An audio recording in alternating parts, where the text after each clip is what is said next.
Many years ago, they asked the Chazon Ish, how is the next generation going to be successful in Yiras Shamayim? And the Chazon Ish said, Sipurei Tzadikim, say over stories of Tzadikim, Talmidei Chachamim, and that's going to keep the next generation alive and successful and vibrant in Yiddishkeit. So Rav Brevda said that we heard this from the Chazon Ish, maybe even heard from the Chazon Ish, and he said, but it doesn't seem to be working, and it bothered him.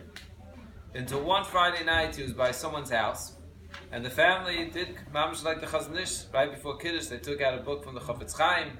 They read a story, and after the story, they said, "Wow, that was the Chafetz Chaim." Closed the book, and they went on to Kiddush. So Rabbidaniel said, "You see, that answered all my kashas. When you open up a story from the Chafetz Chaim and you say, well, that was an amazing story, but that was the Chafetz Chaim. That's not speaking to us." So I want to add, I think, a small tidbit to this point. I think there's a deeper reason why it's not really successful. And the reason is because I don't believe the Chazon Ish, even the Sefer on the Chazon Ish, is written very similar to every other story of a tzaddik. And that is, from the beginning of birth until the end of their lives, it's a perfected life. And I remember I was once reading a sefer, a book, again, a biography about a very chashuv, I'm not going to mention the name, even though this could apply to anyone.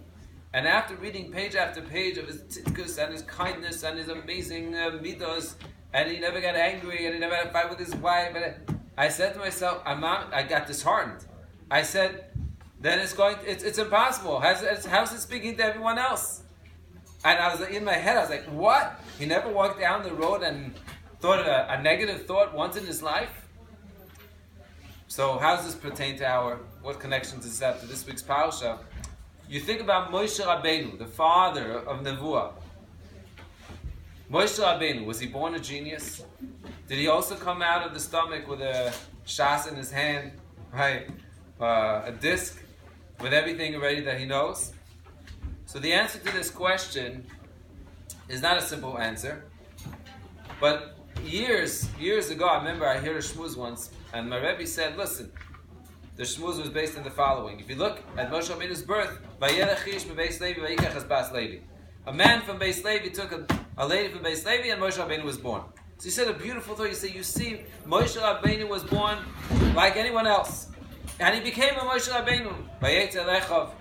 So I remember I asked my Rebbe Akashi, I said, but look at the Midrash.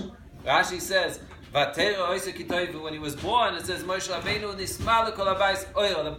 The house was filled with light. So you see Moshe Rabbeinu, like the Tani writes that he was from the Olam Atzilus. How does this work? So he didn't really have an answer. He said, listen, this is the Midrash, this is the Pashup Shah and the Pasuk, I'm giving you a thought. So this week, I finally found an answer. And the answer is found in a beautiful sefer, the Niflas HaTorah. He writes the following.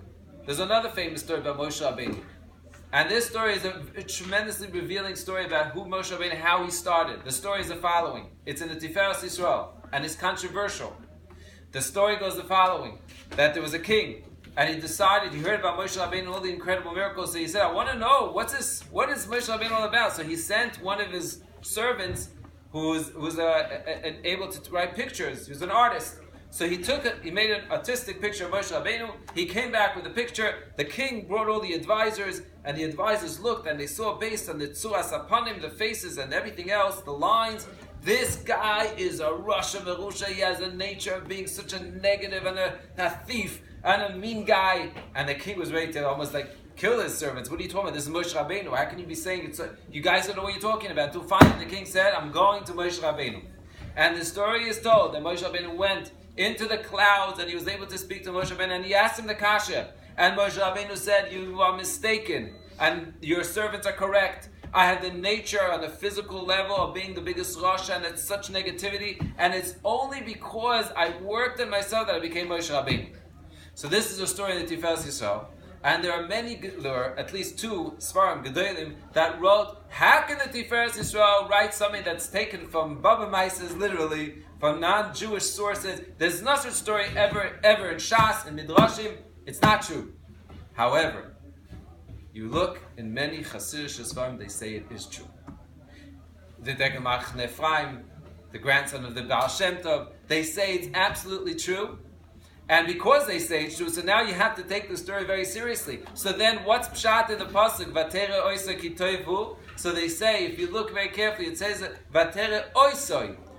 It should just say vatere ki toivu. No, because they weren't looking. Moshe Rabeinu, when they saw him, they said vatere oisoi, where he's going to be. Oisoi, that Moshe Rabeinu in the future is going to be amazing. And it's not right now. And in fact, right now his nature is very negative. And I have one more proof in this week's parasha. It says in the Yerushalmi that Moshe Rabeinu, when he was learning 40 days and 40 nights, you know why it's 40 days and 40 nights? This is perhaps the most powerful statements that every school should teach. It says in the Yerushalmi, L'lamed es hatipshim, to teach the fools that if they say, I can't learn, you're wrong, because Moshe Rabeinu every single day in the Har Sinai, this week's parasha, when he learned, he forgot everything. Zero, and Hashem had to teach him again. Okay, come on, Moshe. 40 days and 40 nights until finally Hashem gave it to him as a present. Good Shabbos.